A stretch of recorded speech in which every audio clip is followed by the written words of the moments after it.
네, 오늘 주 예수를 믿으라라는 제목으로 오늘 사도행전 두 번째 말씀 나누려고 합니다. 제가 지난주에 설명드린 대로 사도행전의 이야기는 어떤 신비주의나 어떤 성령을 가지고 내 마음대로 막 쥐락펴락하는 그런 게 아니라고 했어요. 우리가 성부와 성자는 굉장히 귀중하게 생각하고, 성부는 뭔가 이렇게 창조의 하나님, 성자는 어떤 구원의 하나님, 성령은 내 멋대로 하는 분, 막 저리로 가라면 가야 되고, 성령은 막 저쪽 가서 고쳐 이렇게 막 고쳐야 되는 어떤 그런 존재가 아니라고 했어요. 제가 어떤 목사님하고 이야기하다가 그 목사님이 전에 사역하던 교회 이야기를 해줬는데, 거기 담임 목사님은 이제 성도 가정에 신방을 가면 문 열고 들어가자마자 이렇게 한대요. 이렇게 뭐 하는 것 같아 보여요? 성령을 뿌리는 거래요. 이렇게 성령을 이렇게 방마다 가가지고 방문 열어가지고 거기도 이렇게 탁 뿌리고 구석구석 가가지고 막 뿌린다는 거예요. 성령을 뿌리는 행위를 하는 거예요. 그러다가 이제 거기서 뭐 이렇게 병 고치는 일도 많이 하시고 이제 그런 분인데, 뭐 병 나을 수 있죠. 기도해서 병 나을 수 있죠. 근데 제가 그런 일이 많아요? 그랬더니 뭐 많지 않지만 뭐 한 100번 해가지고 한 번 되면 대박 난다 이거예요. 말이 되게 웃기죠. 한 100번 병자들 위해서 한 100번 기도해가지고 한 명이라도 거기서 낫는 일이 생기면 이제 그걸로 인해서 이제 그 목회는 이제 된다 이거죠. 그게 참 들으면서도 참 재밌더라고요. 그래서 우리가 이 사도행전의 이야기는 바로 예수님께서 하셨던 그 말씀이 어떻게 오순절 마가 다락방에 성령이 임하심으로 이게 어떤 가시적인 형태로, 제가 말씀드린 대로 교회라는 형태로 어떻게 가시적으로 하나님의 역사와 예수 그리스도의 말씀이 성취되어져 가는가, 이것을 설명한 것이 사도행전이라고 했습니다. 그래서 요엘 선지자의 말씀대로 오순절 마가다락방에 성령이 임하고 각 지역 방언으로, 사투리죠, 각 지역 말로 하나님의 큰 일을 전할 때, 그리고 귀신 들린 자가 떠나가고, 오늘 말씀에 나오죠. 그리고 걷지 못하던 자가 걷게 되고, 그리고 자기 소유를 팔아서 가난한 사람들하고 다 나눠주고, 이런 일들이 사도행전에 이제 일어나게 되는데, 이것이 바로 예수님께서 하신 말씀이 가시적인 형태로 성령에 의해서 보여진다. 그것이 곧 교회다. 그리고 그것이 바로 여러분들이다. 제가 이렇게 말씀드렸습니다. 사도행전 19장에 보니까 이런 말씀도 나오더라고요. 19장 11절에 보면 하나님이 바울의 손으로 놀라운 능력을 행하게 하시니 심지어 사람들이 바울의 몸에서 손수건이나 앞치마를 가져다가 병든 사람에게 얹으면 그 병이 떠나고 악귀도 나가더라. 그러니까 뭐 사실 우리가 기도했을 때만 그런 일이 일어났다고 한다면, 내가 기도했으니까 병 나았잖아 이렇게 얘기할 법도 한데, 그때 사도행전의 역사라는 것은 그냥 뭐 기도해가지고 병이 나았다, 기도해가지고 응답받았다라는 수준이 아니라 그냥 바울의 몸에 걸치고 있었던 뭐 손수건이나 앞치마를 그냥 갖다 대기만 해도 병이 나을 정도로 그때는 그런 성령의 왕성한 역사들이 누구에게나 있었다 이거예요. 그러니까 이것을 보고 앞치마를 갖다 댔더니 병이 나왔어요. 뭐 제 거 펜 가져다가 누가 펜 썼는데 뭐 나았어. 그런 일들이 어떻게 내가 기도했기 때문에 나았지 이렇게 말할 수 있는 어떤 것이 아니라고요.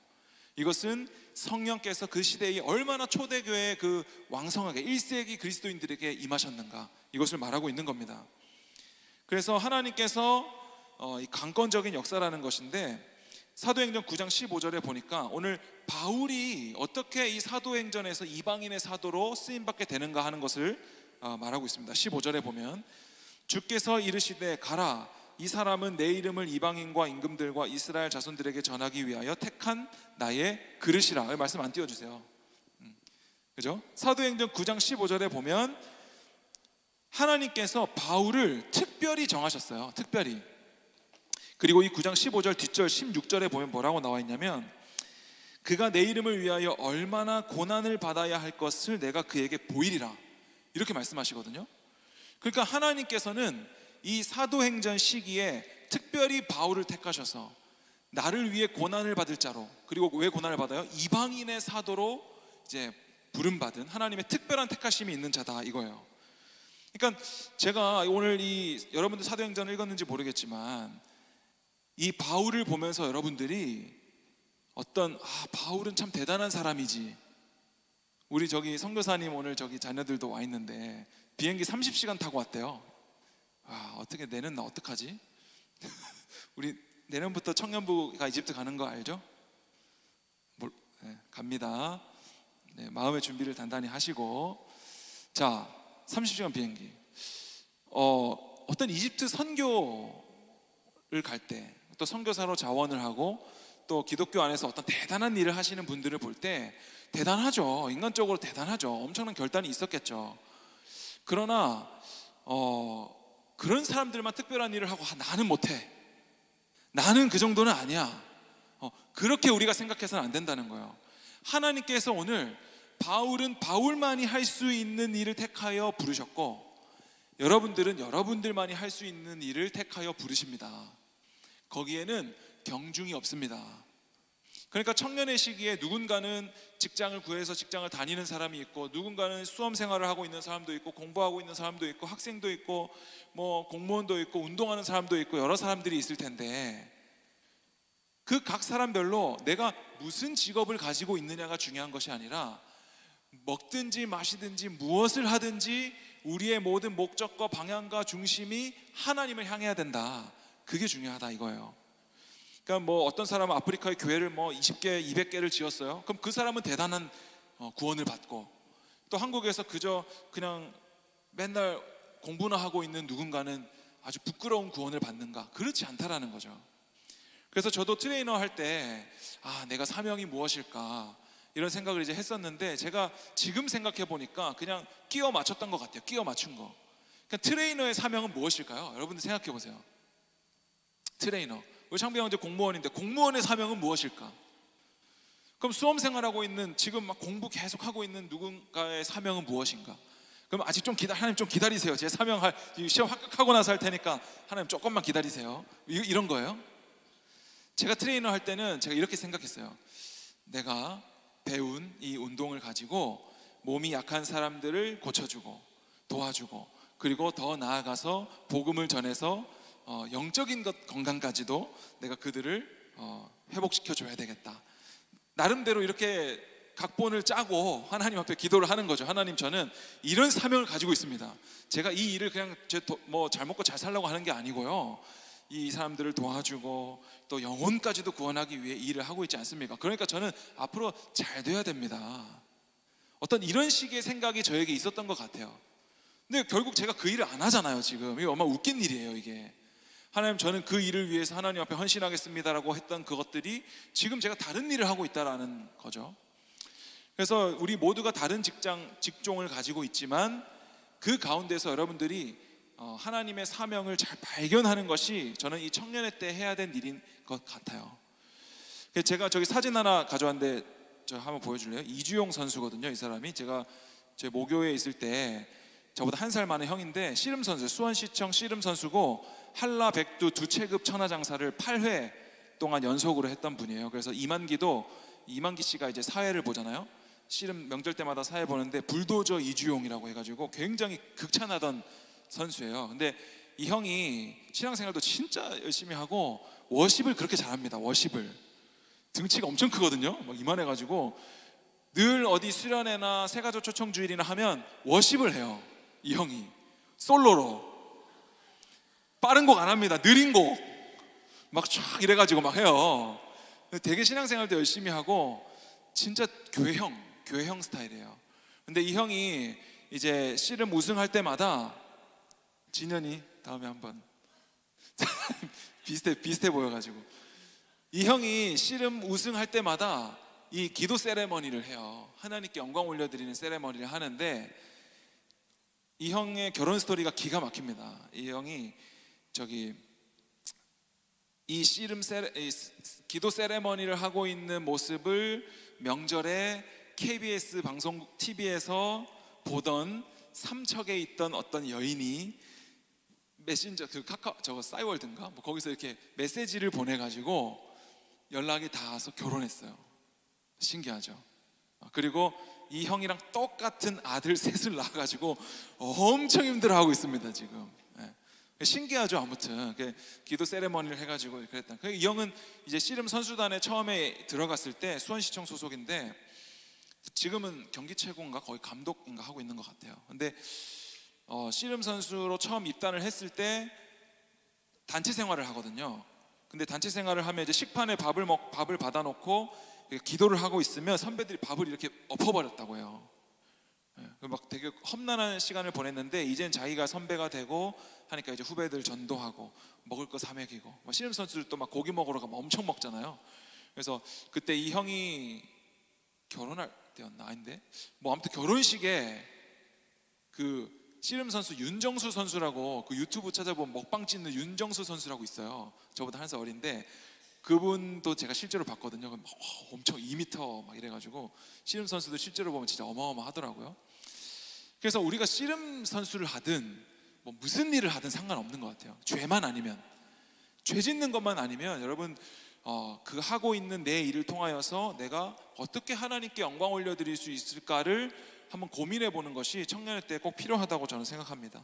그러니까 우리가 바울과 비교하면서 위축되거나 그럴 필요가 전혀 없다라는 거예요. 하나님은 사도행전 이 초대교회 1세기 교회 시대에 바울을 통해서만 할 수 있는 일들을 위해서 부르셨어요. 그리고 바울은 필연적으로 고난을 위해서 불렀다라고 말씀하셨기 때문에 이 시대에 바울은 생명까지도 바쳐 복음을 전하는 거예요. 오늘날 우리는 생명까지 뭐 바쳐서 복음을 전할 일이 없잖아요. 저는 이게 되게 고민이 돼요.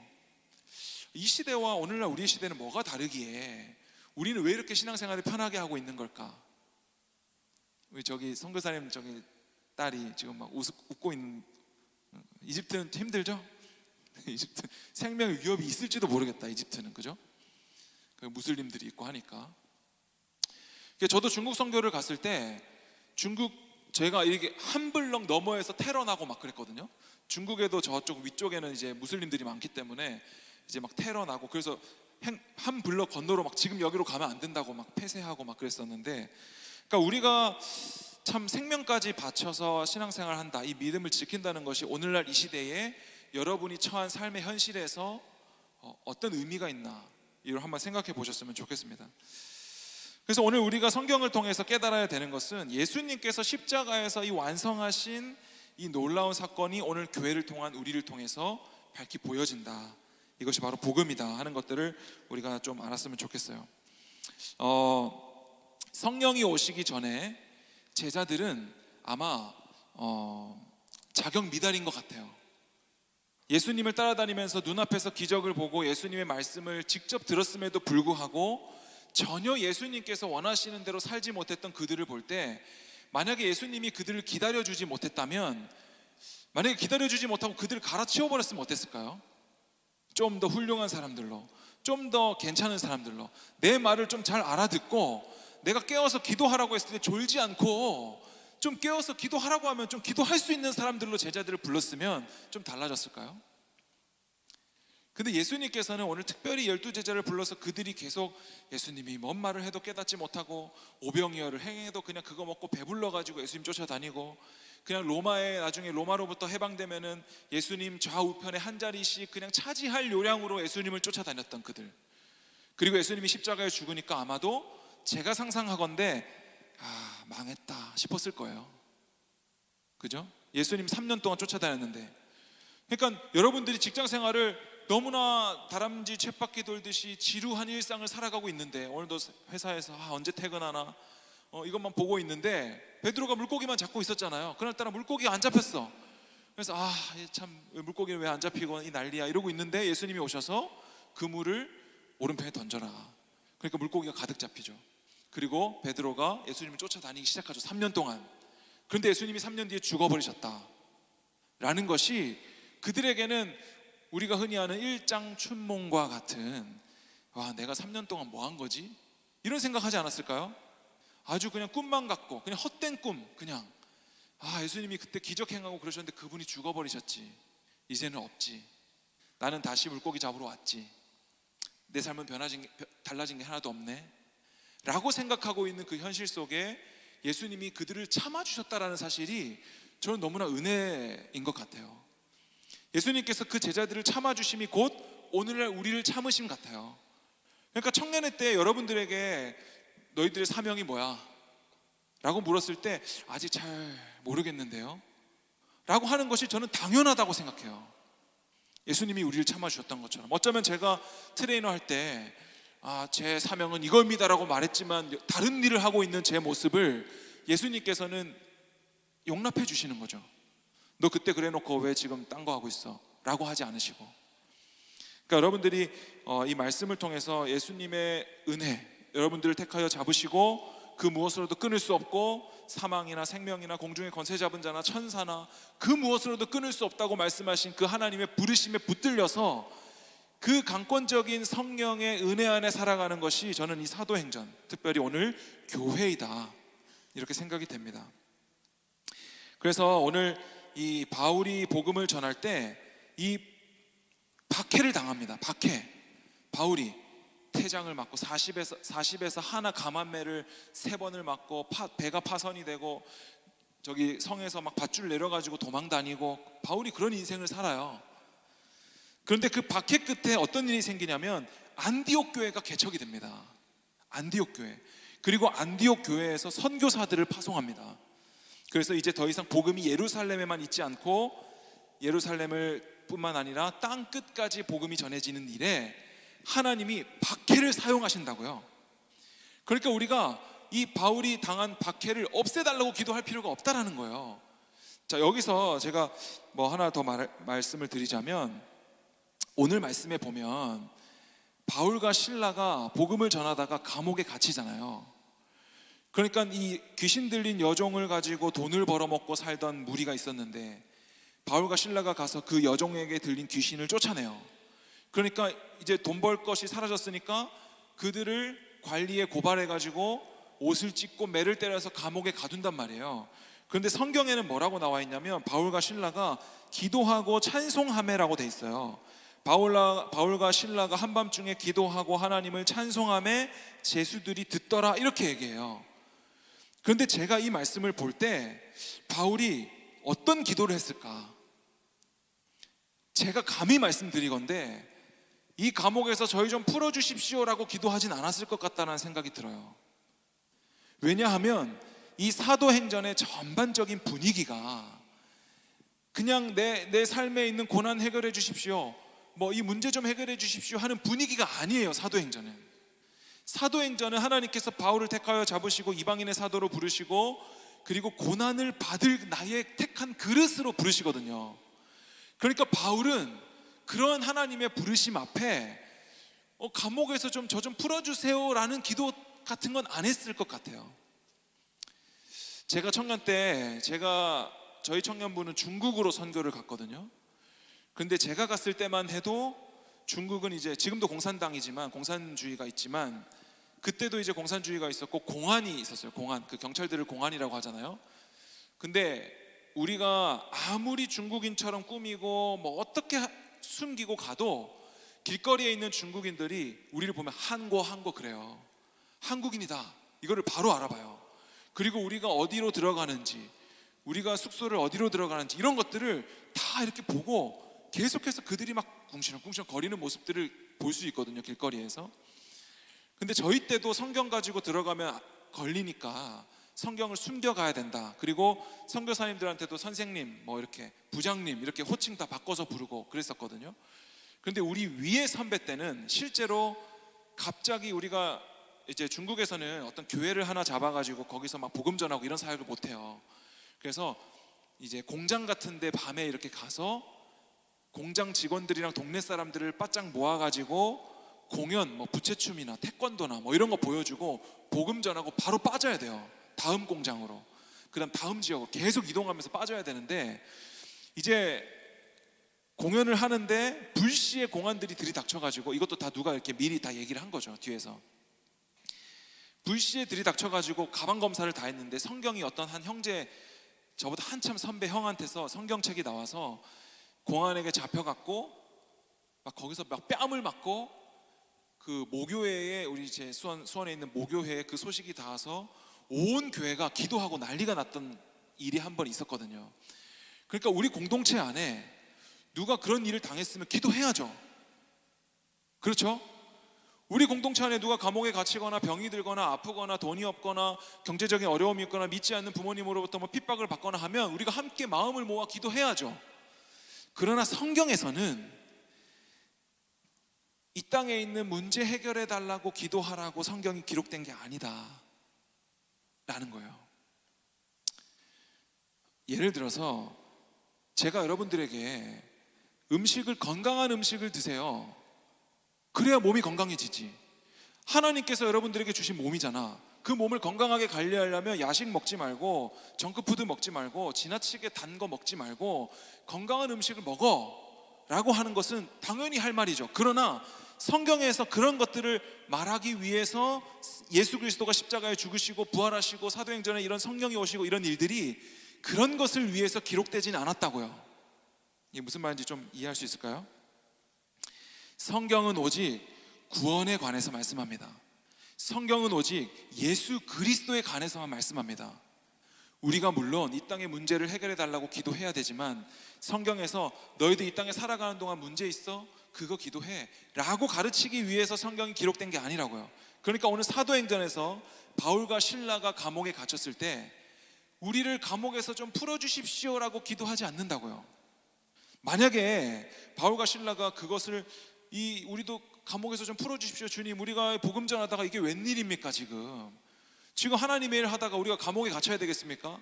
우리가 이렇게 갇혀가지고 어떻게 복음 전합니까? 하나님 책임지십시오 이런 식으로 기도했다면 만약에 그 감옥이 지진이 나고 문이 열리고 수갑이 풀렸을 때 곧장 도망갔겠죠. 하나님의 응답이라고. 그러나 바울과 실라가 그렇게 하지 않았다고요.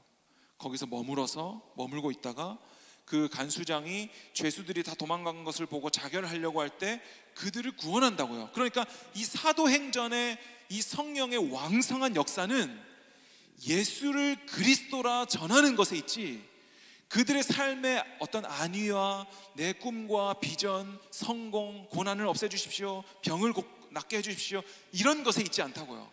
그러니까 사도행전에서 제일 많이 등장하는 말씀이 바로 예수가 그리스도라 가르치고 전파하였다. 이 말씀이 사도행전에 제일 많이 나오는 거예요. 사도행전 8장 보면 35절에 빌립이 입을 열어 이 글에서 시작하여 예수를 가르쳐 복음을 전하니. 빌립이 입을 열어 예수를 전하는데 누구한테 전하냐면 사마리아 땅에서 에디오피아 내시에게 전해요. 사마리아는 유대인들이 절대 가지 않는 개 돼지만도 못하게 여기는 민족이잖아요. 그런데 이제는 복음이 예루살렘에 머물러 있지 않고 땅끝까지 간단 말이에요. 누구를 통해? 바울을 통해. 그러니까 오늘 이 예수님의 모든 제자들이 성령을 받고 이제는 사마리아 땅에서 에디오피아는 특별히 흑인이잖아요. 에디오피아 내시가 어떤 마차 위에서 이사야서를 읽고 있는데 가서 빌립이 가서 그걸 풀어주죠. 에디오피아가 이게 도대체 누구지? 한 싹이 난다고 했는데 이게 누구야? 나는 모르겠어 라고 할 때 빌립이 가서 그것이 예수 그리스도다 이것을 전하는 거죠. 그리고 9장 20절에도 보면 즉시로 각 해당에서 예수가 하나님의 아들이심을 전파하니 9장 22절에도 보면 사울은 힘을 더 얻어 예수를 그리스도라 증언하여 다메섹에 사는 유대인들을 당혹하게 하니라 이렇게 말합니다. 11장 20절에도 보면 그 중에 구브로와 구레네 몇 사람이 안디옥에 이르러 헬라인에게도 말하여 주 예수를 전파하니 17장 3절에도 보면 뜻을 풀어 그리스도가 해를 받고 죽은 자가 가운데서 다시 살아나야 할 것을 증언하고 이르되 내가 너희에게 전하는 이 예수가 곧 그리스도라 하니. 그 다음에 28장 끝절에도 보면 사도행전이 어떻게 끝나냐면 28장 끝 어떻게 끝나냐면 하나님의 나라를 전파하며 주 예수 그리스도에 관한 모든 것을 담대하게 거침없이 가르치더라. 이렇게 사도행전이 끝나는 거예요. 그러니까 사도행전의 역사는 와, 저 기적이 대단하다, 내 삶에도 기적이 좀 있었으면, 이런 것이 아니라는 거예요. 사도행전은 예수가 그리스도라는 이 사실이 어떻게 예루살렘에서 저 이방 땅끝까지 왕성하게 퍼져가는가, 성령이 어떻게 역사하시는가, 그리고 성령이 더 이상 예루살렘 성전에 국한되지 않고 이제는 각 사람의 마음에 임하셔서 각 사람이 성전이요 교회로 살아가게 되는, 그래서 복음이 땅끝까지 전해지게 되는 교회 시대의 서막이다. 이것이 바로 사도행전입니다. 그리고 바로 그 교회가 여러분들이고, 그러니까 이 위대한 성령의 역사 앞에서 여러분들이 뭘 구하고 있냐고요. 오늘 여러분들 기도 제목을 한번 보세요. 그러니까 지금 담임 목사님께서도 요 몇 주 계속 행위에 대해서 말씀하고 계신데, 목사님께서 말씀하시듯이 행위는 믿으면 행위는 따라온다고 했어요. 그죠? 그리고 제가 지난주에 말했죠. 모든 사람은 믿는 대로 산다고. 모든 사람은 본대로 살아요. 어떤 목사님, 제가 이거 말씀 한번 드렸나? 어떤 목사님은 그리스도인이 어떻게 윈도우 정품을 안 쓰는가? 여러분 그런 거 생각해 본 적 있어요? 윈도우 정품을 왜 안 쓰세요, 여러분들은? 예수 믿는 사람들이? 윈도우뿐만이 아니에요. 컴퓨터에 깔려있는 수많은 프로그램들 여러분 다 정품 쓰고 있어요?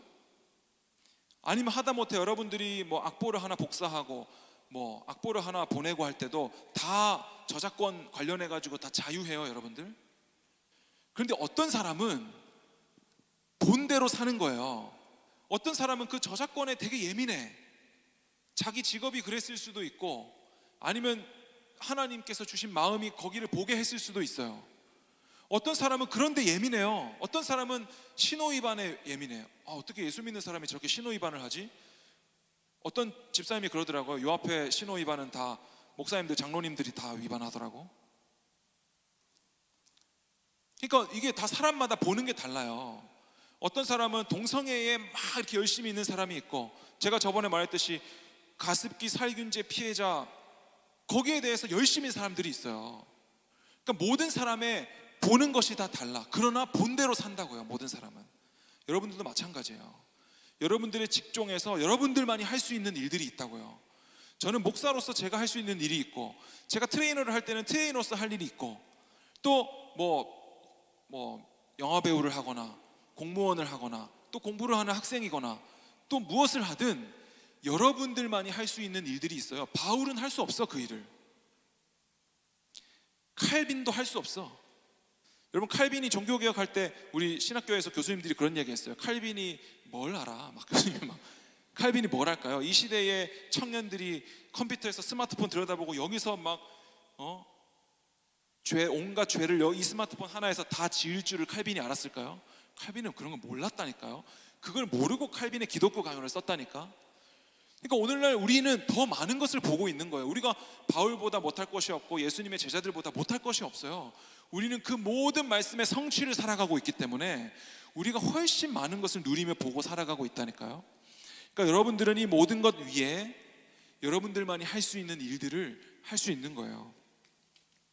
그러니까 오늘 이 바울과 실라가 이 감옥에서 풀려나기를 기도한 것이 아니라 고난 중에도 하나님께 영광 올려드리고 하나님을 찬송했다. 생명조차 아끼지 않고 드리리라, 이렇게 바울이 고백하잖아요. 그리고 나서 그 간수장을 초대해다가 그 간수장이 이렇게 하죠. 어떻게 해야 내가 구원을 받겠습니까? 그러니까 바울이 주 예수를 믿으라, 그리하면 너와 내 집이 구원을 얻으리라, 이 말씀을 이제 바울이 하는 거죠. 제가 청년 때 이 말씀을 보고 제가 부모님을 구원해야 되겠다라고 생각했습니다. 주 예수를 믿으면 나와 내 집이 구원을 받는구나, 이 말씀이 내가 대표로 믿으면 우리 집 다 구원받는다, 이게 아니라 내가 예수 믿는다는 것은 그런 의미이구나. 내가 예수를 믿는다는 것은 내가 가는 모든 곳, 내가 만나는 모든 사람, 내가 밟는 모든 땅에 예수 그리스도의 빛이 임하는 것이구나. 제가 이 말씀을 그렇게 이해했습니다. 그리고 실제로 저는 아버지 어머니를 전도하는데 13년이 걸렸지만 한 번도 아버지는 죄인입니다 말한 적이 없습니다. 예수 믿어야 구원받습니다라고 말한 적이 없습니다. 저는 두 부모님에게. 저는 그냥 아버지 어머니를 사랑했습니다. 그거밖에 한 게 없어요. 그리고 제가 이렇게 여러분들에게 안 믿는 부모님 사랑하세요 막 강요하는 게 아니에요. 하나님께서 여러분들 택하여 잡으시고 부르시면 그런 마음이 생깁니다. 제가 특별히 아버지를 사랑할 수 있었던 이유는 그 예수님의 마음과 시선이 저에게 왔기 때문이에요. 나같이 이 반골 기질이 강하고 그냥 하나도 그냥 넘어가지 못하고 의문을 던져야만 되는 내 성격에 나 같은 자를 오래 참으신 그 하나님의 사랑과 은혜가 저에게 경험이 되니까 이제 아버지를 볼 때, 우리 모든 청년들이 사실 그런 거 있잖아요. 특히 형제들, 나는 우리 아버지처럼은 안 살 거다, 이런 게 있잖아요. 저도 그랬었거든요. 근데 그게 뭐 어떤 뚜렷한 아버지가 어떤 큰 잘못을 지어서가 아니에요. 그냥 내가 어릴 때 그냥 아버지한테 당한 게 그냥 싫은 거야. 그냥 아버지의 강압적이고 그냥 무조건 혼내고 난 이거 하고 싶은데 그거 하지 말고 들어가, 뭐 이런 식의 어떤 방식들이 되게 싫었던 것 같아요. 뭐 아버지가 특별히 잘못한 건 없어요. 근데 제가 예수님 믿고 하나님의 그 크신 사랑을 제가 받고 누리고 아버지를 보니 이제는 좋은 것밖에 안 보이는 거예요. 남들은 어떻게, 다른 아버지들은 어떻게 사시는지 모르겠지만 우리 아버지는 아침에 7시가 되면 출근하시고 저녁 7시가 되면 퇴근하셔가지고 오시자마자 씻고 저녁 드시고 초저녁잠 주무시고 그리고 잠깐 일어나가지고 TV 좀 보다가 주무시고 내일 아침에 또 똑같이 7시에 출근하는 삶을 평생 사신 거예요. 저는 그 뒷모습만 봐도 와, 진짜 존경스럽다 이런 생각이 들더라고요. 그냥 다른 거 필요 없이 저희 아버지 뭐 연탄 공장 다니셨어요. 젊으셨을 때 저희 막 초등학생 유치원 다닐 때 연탄 공장 다니시고 그 이후에도 혼자 경기도에 혼자 기러기 아빠로 혼자 떨어져 가지고 거기서 또 혼자 조그만 슈퍼마켓 하시고 그렇게 사셨어요. 그러다가 막 오토바이 배달하시다가 사고도 나시고. 그런데 그러한 모든 모습 속에서 그러니까 무슨 일을 하는가, 뭐 내가 얼마나 부유하게 살았는가, 뭐 그런 게 중요한 것이 아니라 그냥 저분은 도대체 어떤 분이길래 그냥 자기 처자식 책임지고 먹여 살리기 위해서 저토록 열심히 자기 취미생활도 없고 쉬는 시간도 없이 자기의 모든 삶을 저렇게 바칠까. 여러분, 예수님을 믿지 않는 사람도 이렇게 살아요. 제가 그 모습을 보면서 이제는 나는 아버지처럼 살지 말아야지, 그 모든 생각이 쏙 들어갔습니다. 나는 우리 아버지처럼 살 거다. 적어도 내가 낳은 자식과 내 아내를, 내가 목회를 하다가 만약에 힘들어, 뭐 교회에서 사례를 못 받아, 그러면 내가 뭐 다른 일 하면 되지. 저 실제로 강도사 할 때 우유 배달도 하고 막 투잡 막 했거든요. 그러니까 뭐 일하는 거는 뭐 남자로 태어나가지고 뭐 그런 일 하나 더 하고 뭐 피곤한 거 이런 건 아무것도 아닌 거예요.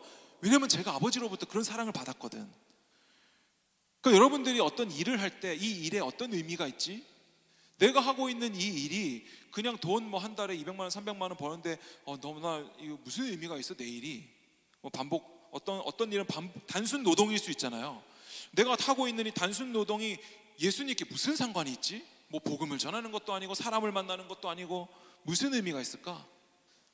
그런데 저는 그냥 너무나 지루하고 자기 취미생활도 할 수 없고 쉬지도 못하고 너무나 피곤하지만 그냥 내 처자식 먹여 살리기 위해서 그냥 열심히 성실하게 돈 벌러 나가시는 그 아버지의 모습만 봐도 와, 저게 정말 그리스도인의 모습이 아닐까. 그렇지 않아요? 세상 사람들은 그냥 포기해버려요. 요즘에 그냥 이혼해버리고 그냥 저기 요즘에 뭐 그런 방송 많잖아요. 뭐 화려한 뭐 그런 거 뭐라고 하죠? 그런 거? 뭐라고 하더라 그거?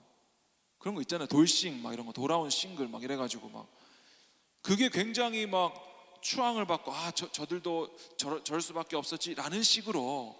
물론 그들도 아픔이 있죠. 이해해줘야죠. 그러나 그리스도인들은 그냥 어떤 대단한 바울과 같이 막 엄청 대단한 일이 아니어도 그냥 내가 예수 믿으니까 내가 책임지고 성실하게 처자식들 먹여 살리고 우리가 지금껏 은혜로 살았음을 가르치고, 내가 육신의 아버지지만 나는 너무나 부족해. 그러나 하늘 아버지가 우리 가정의 주인 되시니 이 아이들이 우리 하늘 아버지를 볼 수 있도록 열심히 성실하게 다 하는 거죠.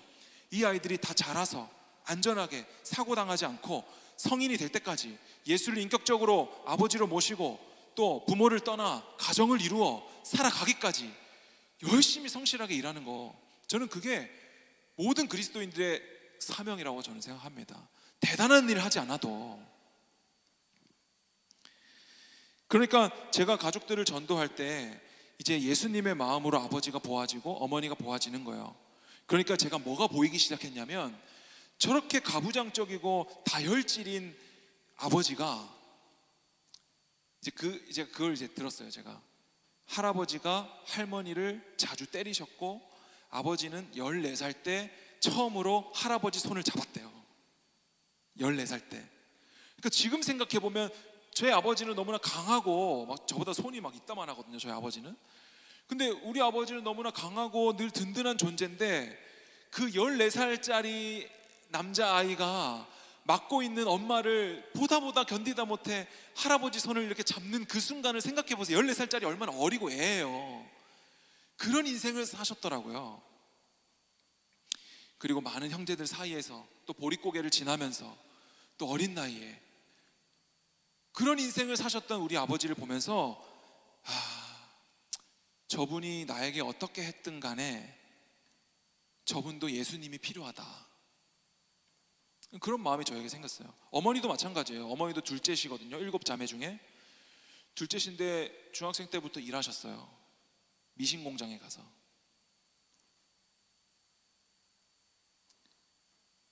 그러니까 그 모든 아픔들을 제가 듣고 나서 제가 이제 예수님의 마음으로 부모님들이 보아지는 거죠. 공부하고 싶었지만 그 어린 소녀가 어릴 때 우리 권사님들 보면 할머니 할아버지이지만 그분들이 젊었을 때 한번 생각해 보세요. 너무나 우리 중학생들 고등학생들 우리 고등부 애들 보면 너무나 아리답고 예쁘고 꿈이 있고 그들도 그랬을 텐데 어릴 때부터 그런 생계로 다 떠밀려 가지고 일할 수밖에 없었고 못 먹고 또 그렇게 돈 벌어 가지고 오면 아버지가 돈 다 뺏어 가지고 술 마시는데 다 쓰고, 그런 현실 속에 살았던 부모님들을 보면서 그냥 저분들도 예수님이 필요하다, 제가 그 생각이 들었고, 주 예수를 믿으라 그리하면 너와 내 집이 구원을 받으리라는 그 말이 우리 집에 대대로 아무도 예수님 믿는 사람이 없는데 나를 처음으로 나를 부르신 그 하나님의 부르심은 나와 내 집을 구원하라는, 내가 그들에게 복음 전하고 그들에게 예수라는 빛을 그들에게 비추고 그렇게 살아가라는 하나님의 사명으로 저는 이제 받아들여진 거예요. 그리고 제가 복음을 전하면서 아버지에게 교회 가세요, 뭐 예수 믿어야 구원받습니다, 이대로는 지옥 갑니다, 뭐 이런 말을 한 번도 하지 않아도 그냥 내가 부모님을 내 몸과 같이 사랑하고 하나님을 사랑하고 부모님을 내 몸과 같이 사랑하는 것, 그것을 말로 하든 행동으로 하든 어떻게든 그렇게 내가 믿는 대로 살았을 때 그분들이 결국에는 제가 말하지 않아도 저녁 식사 자리에서 갑자기 밥 먹다가 이번 주부터 교회 갈게 라고 하셨다니까요. 갑자기. 그러니까 여러분들이 청년의 때에 믿지 않는 가족들이 있다면, 그리고 믿지 않는 친구나 또 누군가가 있다면 어쩌면 여러분들의 사명은 그거인 것 같아요. 여러분들이 만나는 모든 사람, 여러분들이 아는 모든 사람, 나를 알고 내가 아는 모든 사람들을 구원하라는, 뭐 구원이 여러분 대단한 게 아닙니다. 그냥 믿는 대로 그들 앞에 사시면 돼요. 그들을 구원하려고 막 애써서 막 복음 전했는데 이번 주에도 안 온대 막 그거 막 너무 자책하고 그럴 필요가 없고, 그냥 날마다 하나님을 찬송하고 하나님을 기뻐하고 그분께 영광 올려드리고 나에게 부어주신 하나님의 은혜에 날마다 감격해서 살아가고, 그게 저는 그리스도인의 삶이라고 생각합니다. 그러면 구원은 영생을 얻기로 작정된 자는 다 영생을 얻는 거예요. 그리고 우리는 그 천국 잔치에 초대를 받는 것 뿐이고 구원은 하나님이 하십니다. 그러니까 여러분의 모든 인생에 정말 이러한 사명이 있었으면 좋겠다, 그런 생각이 들어요. 그래서 바울은 이제 이 간수장의 집에까지 찾아가서 모든 가족들에게 세례를 주고 복음을 전하죠. 그래서 모든 가족이 구원을 받고 하나님을 기뻐하더라, 이렇게 이 사건이 끝나는 거예요. 우리가 이 말씀을 보면서 감옥에서 좀 풀려나게 해달라고 이런 묵상이 안 돼요. 저는 우리의 인생에 사망에서 우리를 생명으로 옮겨주신 이 놀라운 예수님, 2000년 전에 예수님이 나를 위해 죽으셨다라는, 하나님이 인간이 되셔가지고 죽으시고 부활하셔서 성령을 보내주셔서 지금 내 안에 이게 믿어진다는 이 사실 앞에 어떻게 내가 주님, 이 목회자의 사례로는 먹고 살기가 너무나 힘듭니다, 제 이런 기도를 저는 못합니다. 그러니까 여러분들도 각자의 삶 속에서 내 사명은 무엇일까를 이 청년의 때에 붙잡는 게 너무나 중요해요. 그리고 무슨 일을 하든 상관없습니다. 저 목사님 나도 신학해야 되나? 이런 생각을 할 필요가 없어요.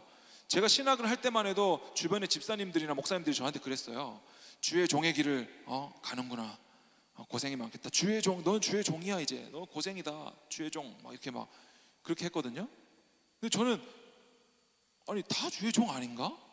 뭐 그런 생각했어요. 왜? 뭐 자기들은 아닌가? 왜 나만 나를 막 사지로 몰아넣고 자기들은 뭐 안 가고.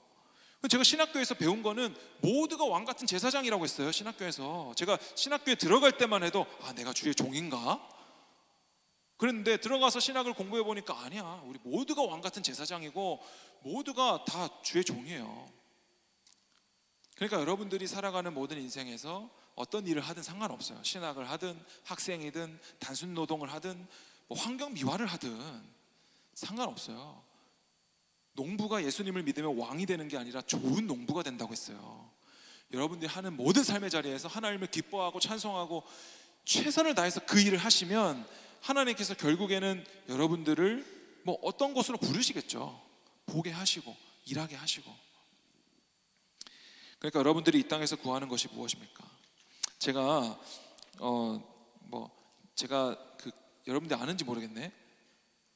제가 간혹 기도회 때 찬양 선곡한 찬양들 중에 제가 옛날에 그 찬양도 했나요? 겨울 수련회 때 주님만이 왕이십니다. 그 찬양 아세요? 주님만이 왕이십니다는 찬양을 누가 작사 작곡했냐면 저기 서울에 있는 김민규 목사님이라고 이렇게 머리 없으신 분이 있어요. 그분이랑 이제 제가 좀 알게 돼가지고 교제를 하고 있는데 이제 그분이 하신 말씀이에요. 그분이 2021년에 제가 중등부를 맡고 있을 때 이제 수련회 때 여름 수련회 때 중고등부 연합 수련회 때 제가 강사로 한번 초청을 했거든요. 그러니까 그분이 그때 중고등부 애들 앉혀놓고 무슨 얘기 하셨냐면 이제 나는 열등하다. 여러분들보다 열등하다. 그분이 모델이셨거든요. 패션 모델이었어요. 옛날에 저기 명동에서 나이키 매장에서 일하고 막 그런 분이셨거든요. 그런데 이제 모델로 하다가 갑자기 머리가 빠지기 시작한 거예요.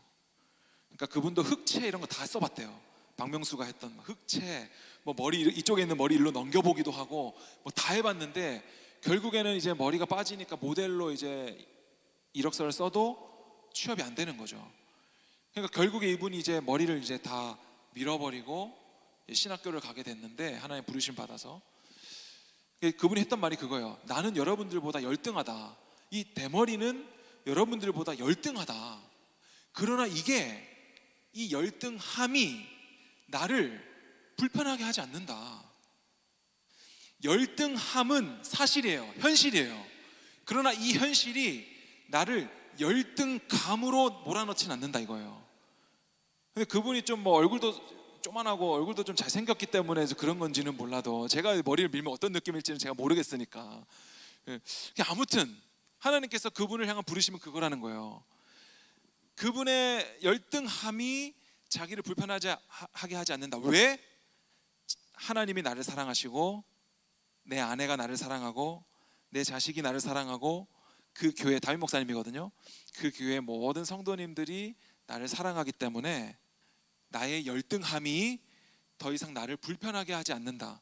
그러니까 여러분들의 삶 속에 어쩌면 이거 없애주십시오, 이것만 좀 해결해 주십시오 이렇게 하는 그런 열등함, 어쩌면 현실이죠. 현실. 그런 현실들이 여러분들을 괴롭히게 하고 괴롭게 하고 이것이 나를 열등감으로 몰아넣고 있다면 그것은 어쩌면 애정결핍으로부터 오는 것이다 이렇게 얘기하셨거든요. 애정결핍, 사랑받지 못함. 그러니까 여러분들이 해야 되는 일은 열등함을 없애는 작업이 아니라 사랑을 받아야 되는 거예요. 하나님의 사랑을 깊이 받아야 되고 그 사랑이 무엇인지 날마다 알아가고 나 같은 자를 하나님께서 어떻게 사랑하시고 용서하셨는가, 그분이 도대체 누구신가를 날마다 보고 발견하고 깨닫고 경험하고 체험하는 것이 바로 여러분의 모든 열등함이 더 이상 열등감으로 오지 않는 은혜다 이거예요. 그러니까 바울이 육체의 가시를 없애달라고 더 이상 기도하지 않잖아요. 내 은혜가 내게 족하다 더 이상 기도하지 않는다고요. 열등함이 실제로 사라지지 않아요. 그러나 족한 은혜를 보게 될 때 더 이상 그것이 내 삶에 더 이상 문제가 되지 않는다고요. 그러니까 여러분들이 청년회 때 여러분 연약함이 있을 것이고 나는 목사님은 뭐 꿈을 찾아서 좋으시겠네요 뭐 이런 게 아니에요. 저도 몰라 앞으로 어떻게 될지. 요즘에 저도 이렇게 보면서 바리스타 자격증이나 딸까 카페 차려가지고 거기서 예배도 드리고 복음 전하면 어떨까? 막 아내랑 막 농담하면서. 여러분 요즘에 제가 캠핑 보고 있잖아요. 캠핑 유튜버 보고 있잖아요. 캠핑 유튜버들이 다 대기업에 막 억대 연봉 받는 잘 나가던 사람이 그만두고 나 우리 캠핑이나 다니자 이러면서 유튜브 찍고 하던 게 지금 뭐 그렇게 된 거예요. 그 사람들의 꿈이 언제부터 유튜버였겠어요? 코로나 터지고 유튜버 됐지. 코로나가 터져가지고 유튜버라는 직업이 생긴 거예요. 그러니까 여러분 가서 부모님께도 여쭤보세요. 아빠는 전공이 뭐였어? 아빠는 지금 하는 일은 전공과 무슨 상관이 있어? 전공과 상관없는 일을 하고 있는 사람들이 대다수예요. 50% 이상일걸요 아마? 제가 생각하기에. 저도 체육 전공했는데 신학하고 있잖아요. 그러니까 다 사람마다 내가 계획한 것들대로 되지 않아요. 그러니까 여러분이 처한 현실 속에서 최선을 다하세요. 여행도 다녀보고 이 공부도 한번 해보고 이 자격증도 한번 따보고 어떤 악기도 한번 배워보고 뭐 이성교제도 이렇게 만나보기도 하고 헤어져 보기도 하고. 저는 청년회 때 그거 해야 된다고 생각해요. 나중에 40살 돼가지고 그런 거 하지 말고. 네, 그러니까 오늘 하나님께서 이 사도행전 1세기 교회 공동체들은 여러분 예수는 그리스도시다 이 사실을 전하기만 해도 감옥에 갇히고 매를 맞고 핍박을 받았어요. 그런데 이들은 그것을 전혀 개의치 않고 매를 맞으면 어때? 예수는 그리스도신데 이거 얘기했다니까요. 그럼 여러분들은 여러분의 삶 속에서 어떻게 할 거냐고. 예수는 그리스도시라는 사실을 어떻게 전할 거냐고. 안디옥 교회에서 비로소 그들이 그리스도인이라 부름받기 시작했어요. 안디옥 교회에서 여러분들의 삶 속에서 여러분들이 비로소 그리스도인들이라 칭함받기 시작하였더라. 이런 이야기들이 여러분의 모든 삶에 있기를 주님의 이름으로 축복합니다. 우리 시간 찬양하고 함께 기도했으면 좋겠습니다. 여러분들이 그리스도인이라 부름받는 것은 여러분 당연한 것이 아니에요. 예수님이 십자가에 죽으셔야 할 만큼 그것은 죽으셔야만 가능한 일이었고, 여러분의 죄악이 예수님이 죽으셔야 할 만큼 추악했고, 그리고 여러분들을 향한 하나님의 사랑이 예수님이 죽으셔야 할 만큼 크신 사랑이라고요. 그냥 된 것이 아닙니다. 오늘 나에게 허락하신 주님 이 모든 삶이 하나님께서 부르시는 삶으로, 하나님께서 사용하시는 삶으로 그렇게 쓰임받을 수 있도록 우리 함께 찬양하며 나아가겠습니다.